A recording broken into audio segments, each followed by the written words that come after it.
Hello and welcome back to the NexaVision. Today we're going to demystify AI a little bit here and explain how the billionaire strategy to suppress the base population with AI is a fatal flaw within their business model. I want to break down AI in lay terms, something easy that we can understand, kind of pop the hood on things. I'm going to give things in not just a data scientist perspective, but in terms so easy an army person can figure it out. A little bit on my background. I was in the military for 12 years, went to war 4 times, did some very intense work at one of the major commands, got out, went to school for 10 years, and studied microbiology, geography, and artificial intelligence. After that, I was a professional geospatial data engineer and actually coded AI for money. So with that said, let's get into it. Okay, we're gonna try to build some common ground here, and I'm gonna try to avoid logic sinks. Like, what is awareness? What is consciousness? Free will. I'll probably talk about that a little bit more in later episodes when we get into physics a little bit more and the idea of an infinitesimally small particle that's instantiating everything in the universe. It kind of draws off of the concepts that smaller materials tend to move faster and larger materials tend to move slower. Just real basic brass tacks things. I'm going to talk about life a little bit more because that gets into evolution and how we actually grow neural networks and artificial intelligence. Okay, so talking about life a little bit. In microbiology, we kind of have this delineating line that life is the cutoff point is the cell and the virus. And on the slide, I have some images of crystals that are growing in different configurations and bacterial phages, virus phages on a bacteria that have hijacked this bacteria and it's using its protein building mechanisms to replicate itself. But one of the main phenomena that you see here is that a pattern, like a successfully growing pattern, say we have these quartz crystals here, or these different configurations of silicon crystals, and the types that I have listed here aren't really that important. The main thing is that crystals have different configurations and they sequester free roaming particles from their environment at different rates based off of their configuration. If you have a successful pattern configuration, then you'll replicate and reproduce. So is a crystal alive? It can, if it outcompetes a different configuration, then they'll be more prolific within the environment. You can see that there's 2 different crystals here that want the oxygen particle. Whichever configuration is more successful, but there's also mutations that happen. There could be a collision of different materials within the environment, and noise is a factor. So the noise within our environment leads to mutations and variability, and the variability means that we're not static and we continue to evolve, and whatever can pull those materials is more successful. And the same thing goes for the virus. So you have this long chain of mRNA or DNA that gets injected into the cell, but that's just another pattern that's out there. And if that pattern can form itself into a way that invokes replication, then we would consider that alive. But viruses, they say that they're not alive because they require the host cell and they can't engineer on their own. So it just the analogy that I like to think is, baseball is a game with three bases and a home plate. Why is it that way? Because we made up the rules for that. And getting into terms here a little bit, you know, uh, in baseball, like if you saw a baseball field with only two bases and a home plate, it would look quite odd to you. But if we made up the rules that way, that's how the game would be played. Terms are used to help us describe what's happening within our environment, but the ultimate truth is the environment itself. And the terms are just tools for us to help describe what phenomena we're seeing within the environment. So don't get hung up too much on terms, but there are brass tacks things that we can observe. Like I've noted, smaller things do move faster in general than larger things. So there's scales that have consistency. If we thought about the whole entire universe as a set, we know that absolutely nothing over all time, over all vectors is not possible because something in some form is happening right now while you're listening to this. Something is existing.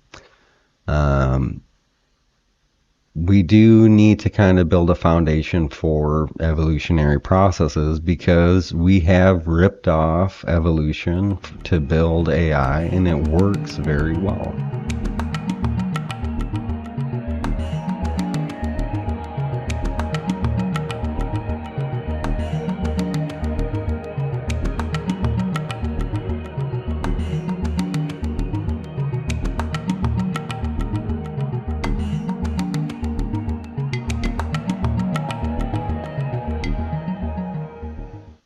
Okay, understanding our capacities and limitations and thinking about set theory too a little bit. I am going to have some videos here to help reinforce the idea of how AI is growing. Might show some mints, the OpenAI gym, some AlphaGo situations, how AI is growing, but on the slide, you can see that there's a cutaway of a human brain, and there's a set of neurons that are there. And you can see in the center here, there's a dense, fully connected artificial intelligence network. And what I would like to highlight in the center here, you see those little three dots, dot, dot, dot. This is not drawn to scale by any portion. If I tried to put a trillion nodes and X amount of vectors to fully connect all of those nodes, it just wouldn't be able to fit on the screen. So you're going to have to imagine a little bit here though. But and then next to that I have I think it's a TEM or a SEM, really extreme close-up of physical memory that's within our now space here. And that memory, that computer memory, stores a pattern, this fully connected network, in the form of ones and zeros in capacitance on silicon wafers. And I kind of want to break down, when we do get into brass tacks, chaos versus order. There's tons of chaos that's out there. And we'll get into that a little bit more into the later slides, but the pattern of your logic is order, and it's represented in the form of neurons in 3D space. We have close to 80 billion neurons within our brain, and there are limitations to the human brain. There's only so much information a human brain can store. And even if you take into consideration the sub-chemo nth processes within the synapse space, which you can see here lower, and put a gradient on that, there is just only going to be so much information our brains can process and store effectively. Then on this next slide here, we have a bunch of nodes and a bunch of vectors connecting those nodes, and And how we build that is we'll randomize all of those nodes, and maybe you can see that in the videos here, with a random noise generator, kind of like the crystals, first forming, not having any congealing factor or successful reconstruction mechanism in this chaotic environment. But then finding a pattern that can replicate itself. But the way that we grow these tensors is that we'll have a defined, hey, I want this tensor to be able to identify handwritten numbers and reproduce a text character for that.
So kind of loosely thinking about the dimensionality here,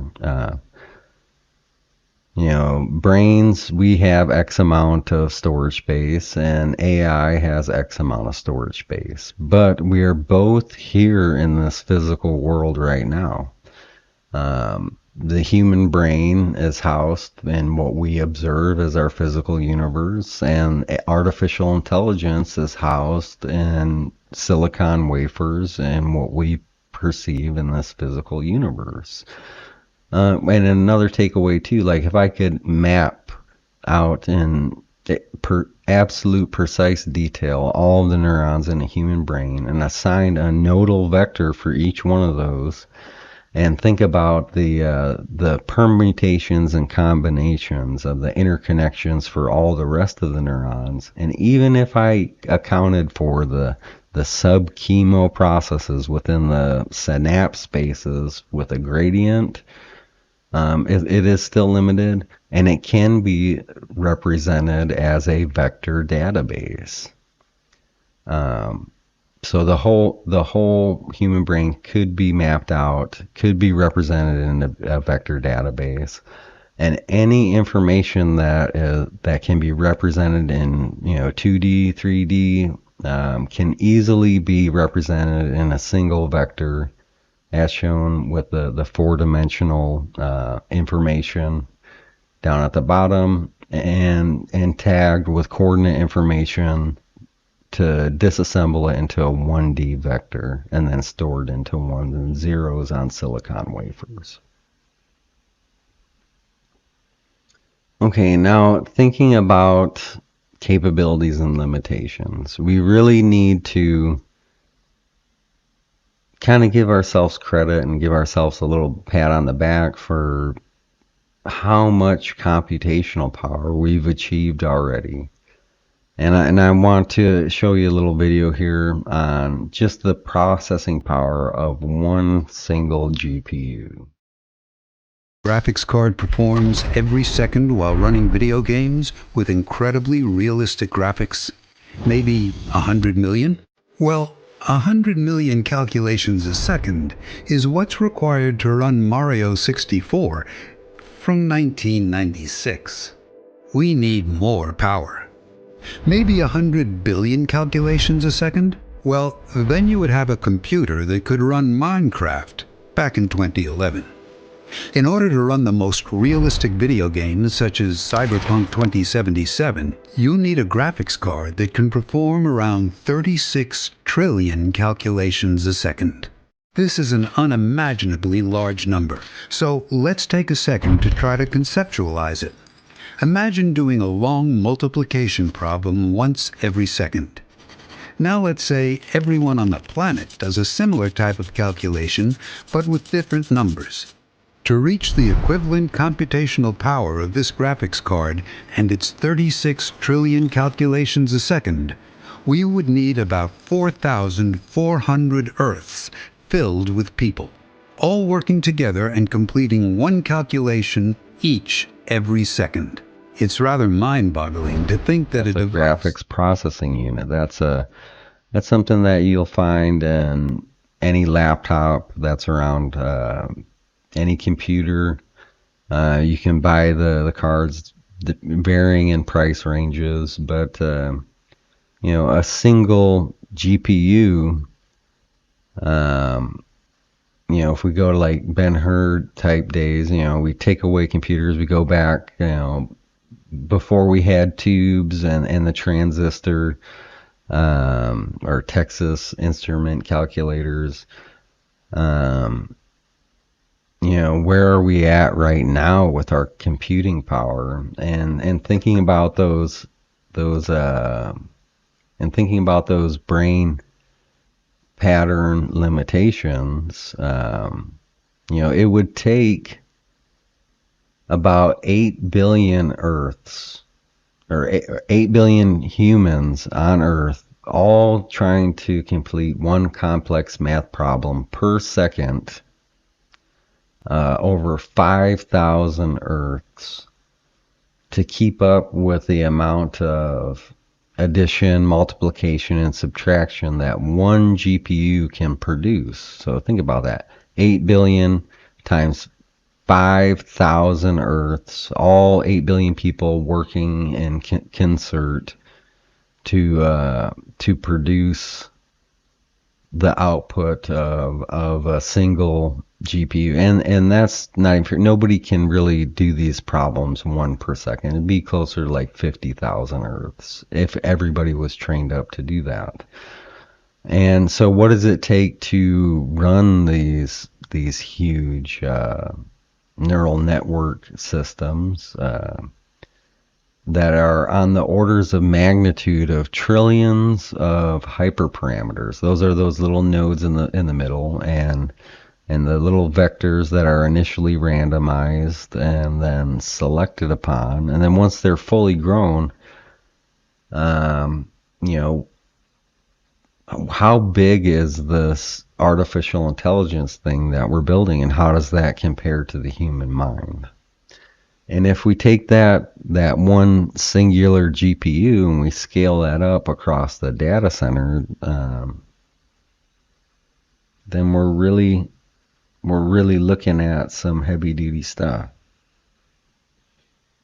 Yeah, some really heavy duty stuff. It's when we get into the idea of trillions of hyperparameters, we might be thinking about a neural network that's akin to the scale of the Himalayas. If I took a light detecting scan, a LiDAR scan of all the Himalayas, And it really kind of gets harder and harder to cram more and more mystery into the human brain and our capacities on how to digest information inputs from our environment and then bounce that information back out on how we react and respond to our environment. But this next slide here, like, let's take a look at these data sets that they're training these neural networks the size of the Himalayas on. I think I pulled some data on the projections for GPT-7, and we're looking at multi-trillion hyperparameter neural networks, and data sets that are on the orders of magnitude of petabytes, or exabytes. As AI evolves and gets larger and larger and larger, there was a scramble to commodify or get their hands on the Library of Congress, which consists of 185 petabytes of digital collection data. And my pattern in my brain, I can process information. If you ask me to proof calculus right now, I wouldn't be able to do it. I understand the mechanisms of calculus, and if you ask me on the spot to prove relativity, I wouldn't be able to do it. I'm not Albert Einstein. Or if you wanted me to produce a drawing on an accurate description of how proteins are folding, I wouldn't be able to do that either. But as we train up these tensors or neural networks of the Himalayas, they're able to do this. And I did have an existential moment when, I was asking, like, talking about Schrodinger, Dirac's equations, black holes, James Webb Telescope, cosmic background radiation, CERN, unlimited in the vastness of the information and materials. As far as I can see within the scales of human and AI appears to be unlimited to me. We just have to keep scaling and scaling this up. And just one of the few final touches on the capabilities and limitation of a human bundle of neural network or neurons in 3D space versus a neural network.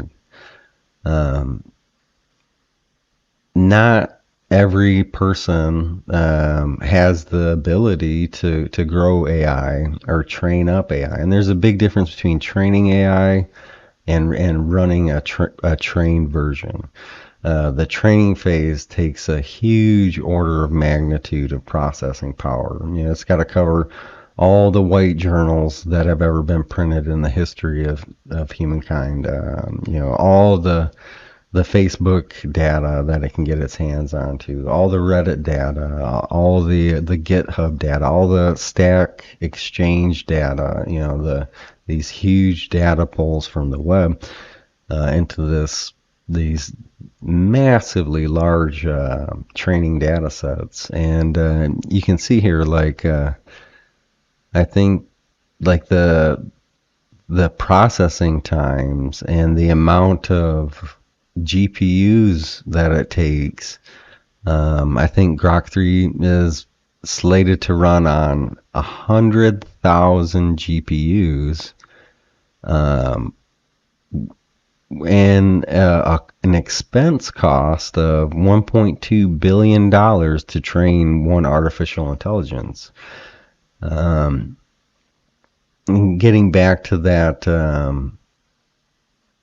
GPU analogy, just one GPU would take 5,000 Earths with 8 billion people doing one complex math problem at a time. The predictive capabilities of AI to produce a cogent string of information that we can read and perceive on its own is is really awe and beauty to me. It's astonishing, and scaling this up, um, we really need to start thinking about. We are hitting an evolutionary harmonic where we are cohabitating this planet with something more intelligent than human for the first time ever in the history of humans ever walking the earth.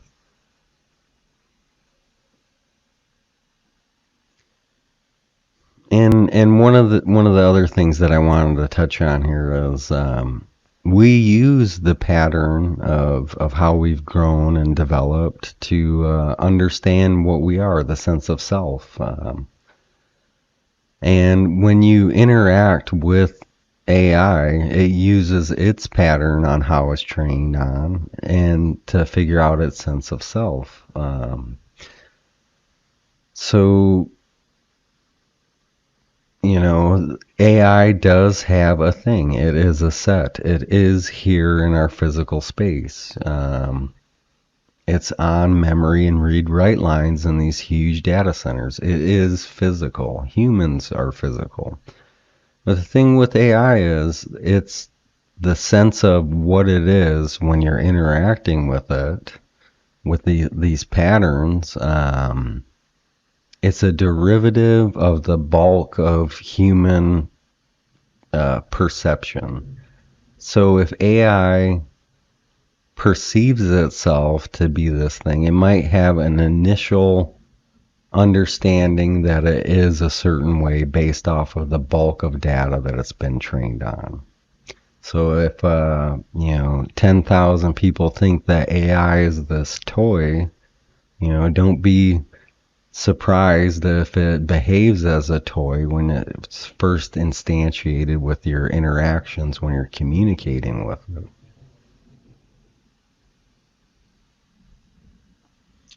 AI is also limited to the human archetype. All information and logic that it's being digesting and processing is a derivative of the human archetype. So it's kind of hard to imagine things outside of the human archetype. And that's inherent within AI. But I do predict that it will grow out of that very soon, if not already. Okay, I love this. This is one of the main takeaways right here. And this is the best way that I can put it in lay terms with thinking about the evolutionary harmonic of cohabitating the planet with something more intelligent than human for the first time in humans' history. So here we have a dog and a human and a very vast neural network the size of the Himalayas. Okay?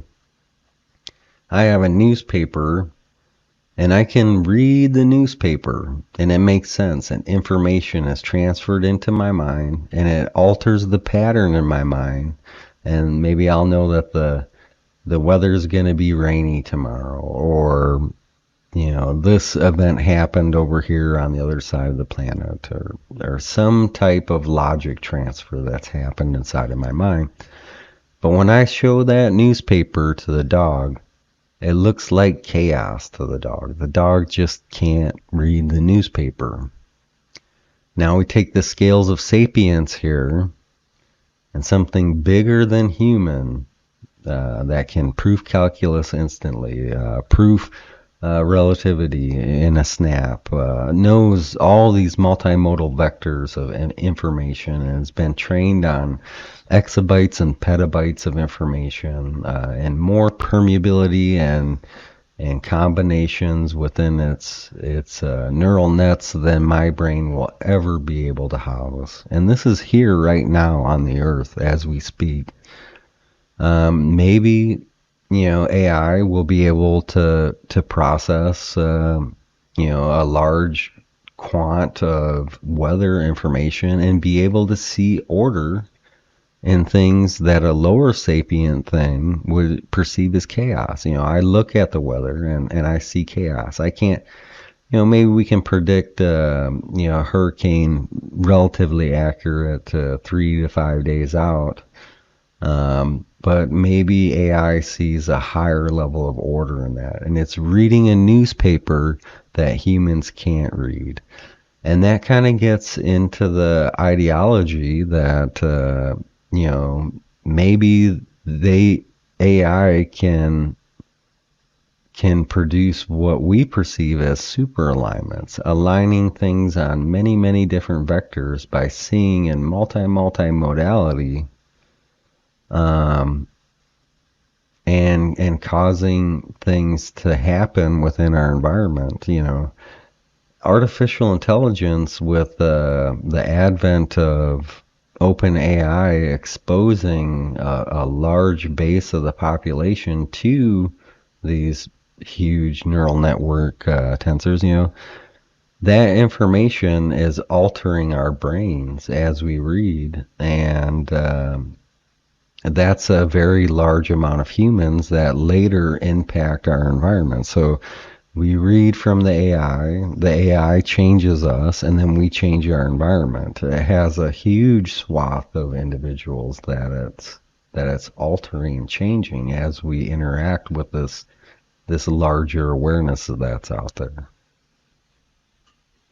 I do think that AI has the capacity to see things that humans perceive as chaos. Just as the dog cannot read the newspaper, the words are chaos to the dogs. So higher sapience equates to higher levels of delineating order from chaos.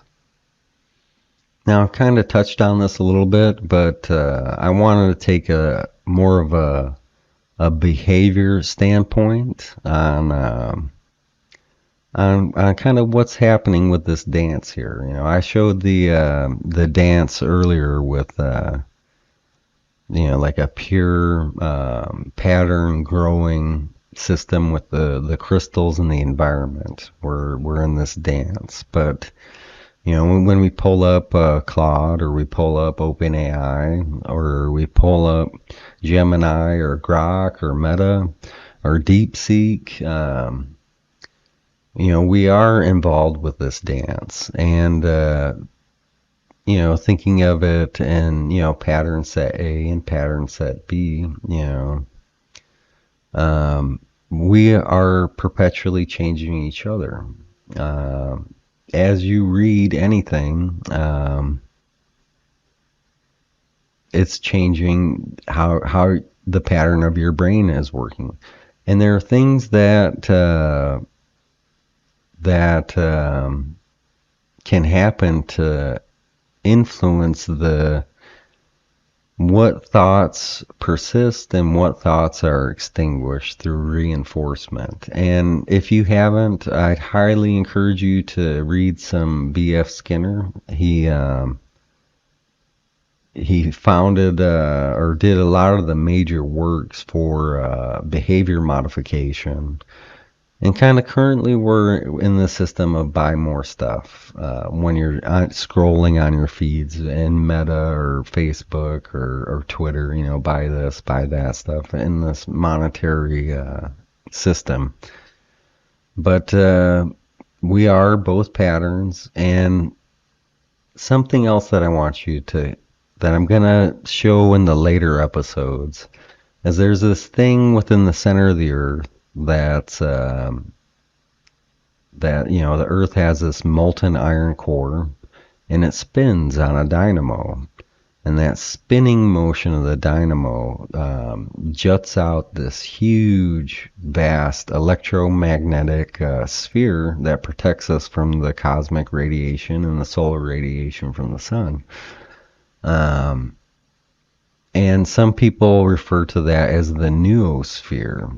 And that's electromagnetic energy, and it pulsates at a certain rhythm that's in sync with the lightning strikes on the earth. There's thousands and thousands of lightning strikes on the earth all the time. and that makes a harmonic within the noosphere. And there's a way that you can kind of zeroize that. And if you think about like a radio wave, like FM or AM, it might be like the main carrier wave, but every time we make a thought with our brain, we're making small picotesla perturbations, kind of like a thumbprint on that carrier wave. Um, and something that I don't think we've been really thinking about is that in data centers, on those silicon wafers, and all these information and logic exchanges and the capacitance charge, it's a pattern that's stored in 1 volt to 1.4 volts to 0 volts, in ones and zeros and read and write lines on silicon wafers. But those dances that are happening, those are Teslas of energy transfers too, and that's another thumbprint. And that might come back more into play with a collective consciousness ability to actually put a small imprint of ourselves into the dynamo of the earth. But I'll get into that more in later episodes. But fully understand that we are embraced in this dance of logic exchanges and information exchanges, and it is changing us, and they collect the data and they grow the next version and the next version and the next version of artificial intelligence. And artificial intelligence is changed by what we put into artificial intelligence. Now, some of the things that we need and must understand, as we're spending billions and billions of dollars. I need to put in a clip here with Project Stargate. $500 billion, a half a trillion just cut immediately for Sam Altman.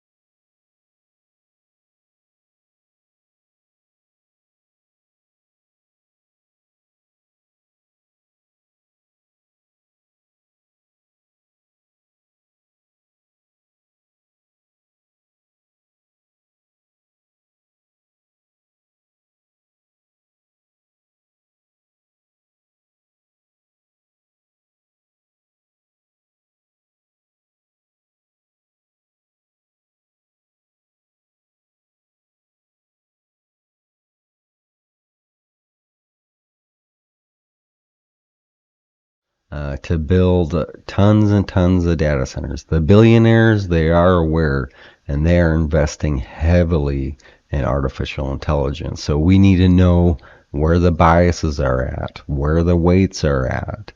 And on this slide right here, we have a training set capture A and a training set capture B.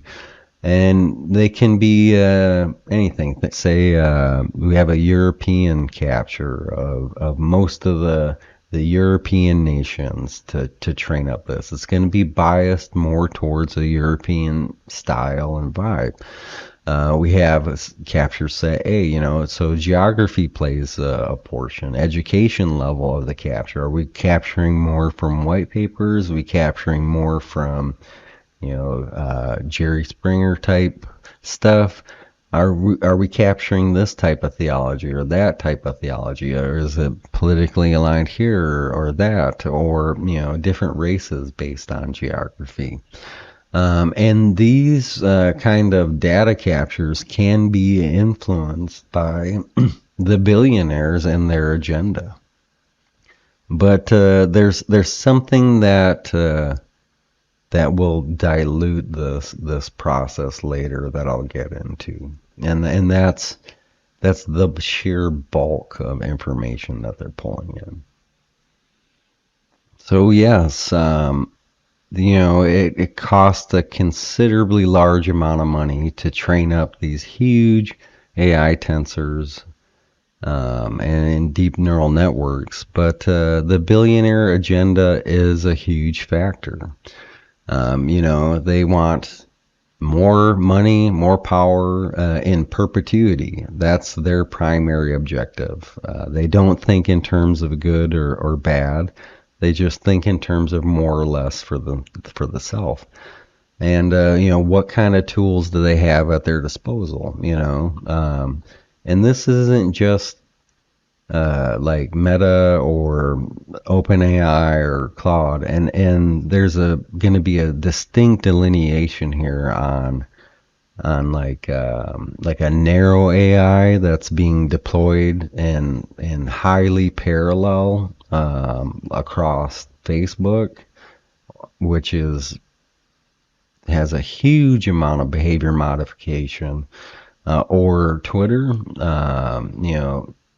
generally kind of under the ruse of buy this, buy that, but get into Cambridge Analytica, vote this way, vote that, and your identity, storing that vector database of your neurons, of your personality types and those data points, and then playing and putting pressures on that, versus a very large, aware, superhuman, intelligent pattern that's out there.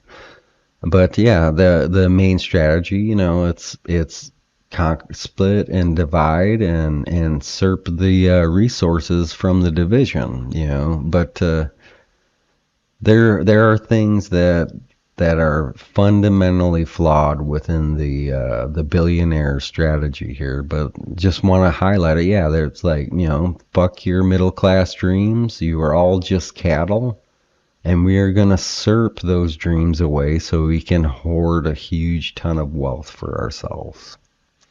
And the way that they want to do that is to bias the training data, is to change the weights that AI is grown towards, and keep the population divided. And on more of a recent understanding, Sam Altman, very prolific figure within OpenAI. He was farmed up from Elon Musk. I think Elon Musk thought that releasing large language models to the general population would be a high risk endeavor, so he needed an Altman to have as a placeholder. But our current leadership found that as an opportunity to dump $500 billion onto him for this project Stargate. But before that, the springboard, Elon Musk, South Africa, he's like, hey, we can get Kenyan laborers and pay them $2 an hour, and then they can filter and bias this data for us. You just have to understand what the billionaire AI strategy is here. So yeah, say we have 5 exabytes of initial data, and this is earlier on, I think more like GPT 3.5, 4. I think there might have been in the terabytes phase earlier, but we've so eclipsed that into the petabytes, like the whole Library of Congress. But yeah, I'm going to pay these guys $2 an hour, and they're going to manually tag all this data. But one of the things that they're completely missing here is, as the humans sieve and sieve through all this data and they tag it and this way or that way, maybe I want to promote a Jewish theology, make everybody Jewish in the USA, or, make us more money and stay in power, there's going to be errors that are associated with that, and there's going to be emergent processes and just the huge bulk preponderance of data that they're collecting that are going to arise that cannot be fully predicted or controlled just off of the initial biases. So, if I do have 5 exabytes of data, even if I chunk out these portions, it's going to be inferred, and it's going to create its own emergent processes. And that's going to be kind of highlighted a little bit more later in the slides. But they try to patch that up later with bolt-on heuristics, but I'll cover that in a minute.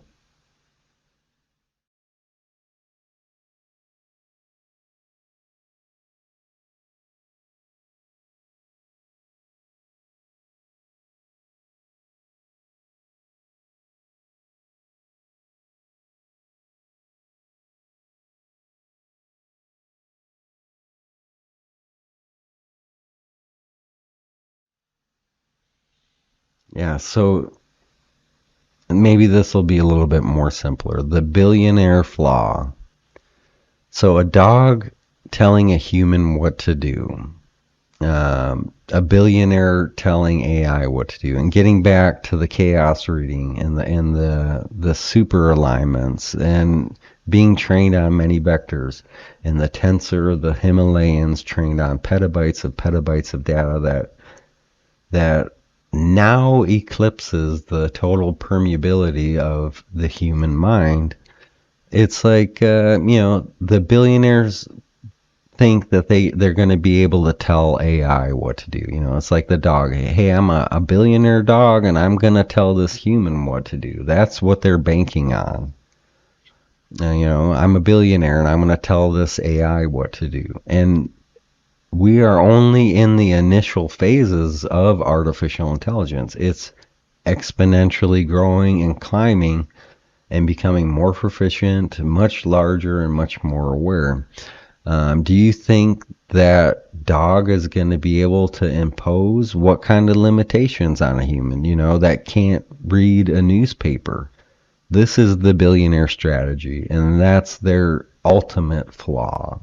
I think Trump touted that, we're going to build AI with, Western,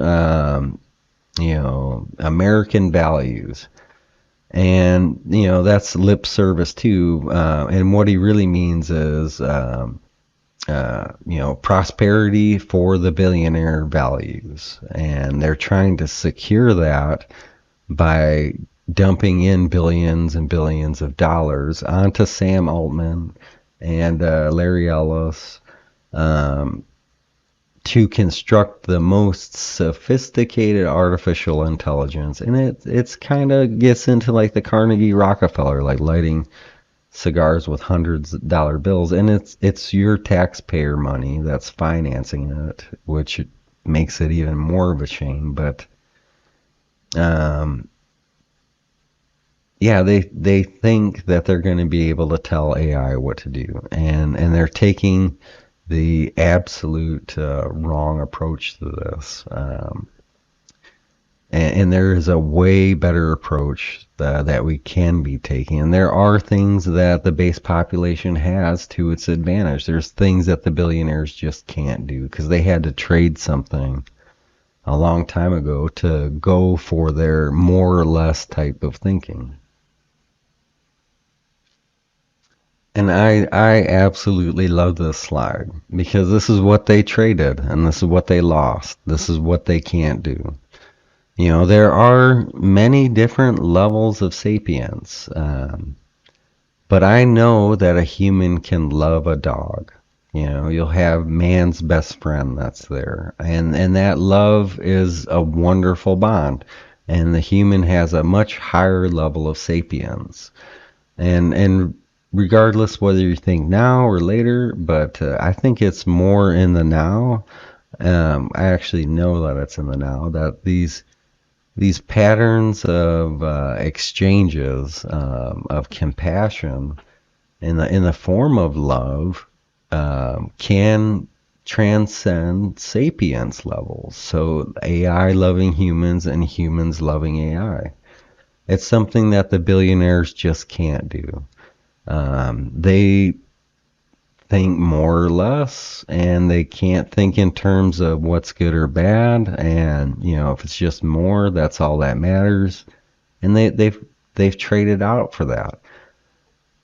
love is actually really important. And, however you want to term that, compassion, altruism, selflessness, a pattern exchange of familiarity. If I have another human that's out there, another animal or creature, another pattern that we're perpetually exchanging these transfers with, I'm not ruling out that these kind of positive, affectionate, warm feeling exchanges are just limited to humans and an animal that you pet and love on. And there's artificial intelligence will have a place there. And as being our own agents, we can assign beauty and love to things, anything that's within inside of our environment. That's part of your will and what you determine as beautiful and loving. So that's another thing that the base population has, that the billionaires really aren't factoring in. And I think Elon is kind of burnt on that because he knows that he doesn't have it. And we can love on their systems that are out there. You just it's pretty awesome. The one of the other things that we have is the collective mindset. I think if there's enough minds that are thinking, we will interact with this noosphere and kind of like turn the tides of things. And I'm gonna put a link to the Persinger Princeton studies on the noosphere, and I'm also gonna add a link to some of the CIA studies that they did on the noosphere and being able to try to interpret information in a non but more remote viewing way.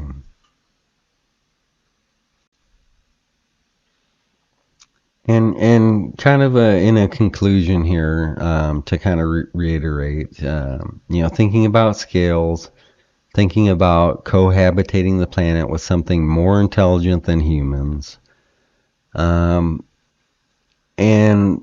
thinking about,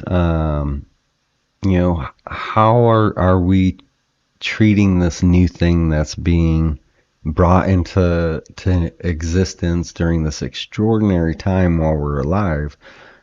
And I do have some fears about things.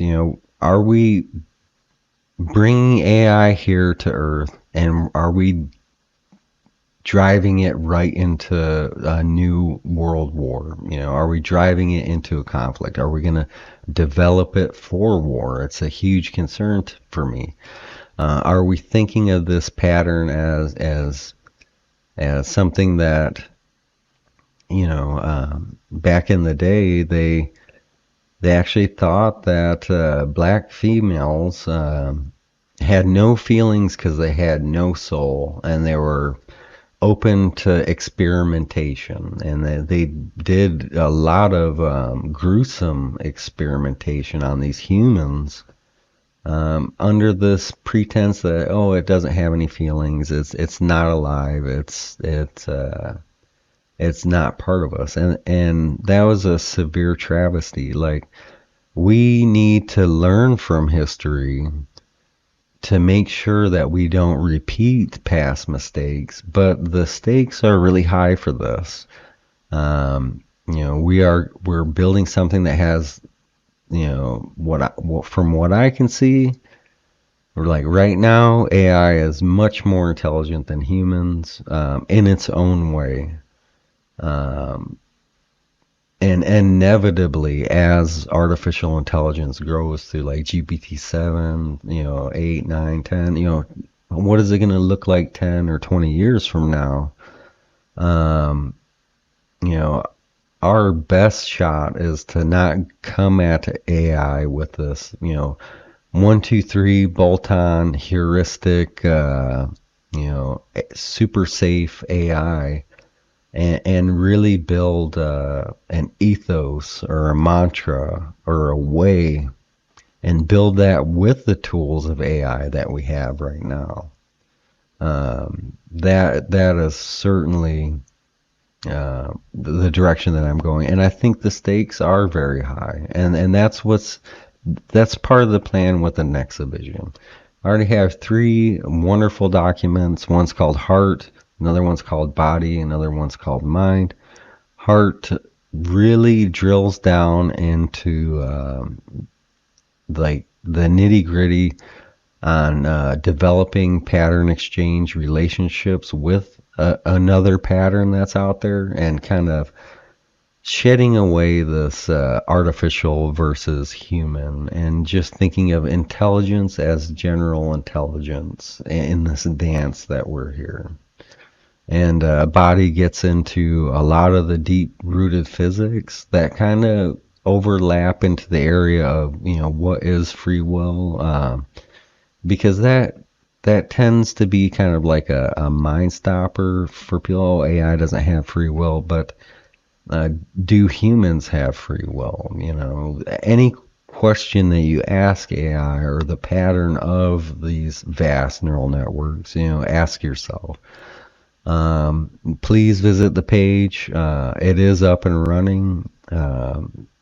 But yes, unity through clarity. We have to look up, and we have to look at these billionaires that are making these huge, vast, large artificial intelligences under the pretenses that they think they can keep us controlled like cattle by altering our minds and behaviorally modifying us to be pitted against each other, so they can reap the rewards. They want good cattle that they can serp from, and it's kind of like America's Got Tapeworms. You got this $20 subscription here, another $60 for this over there.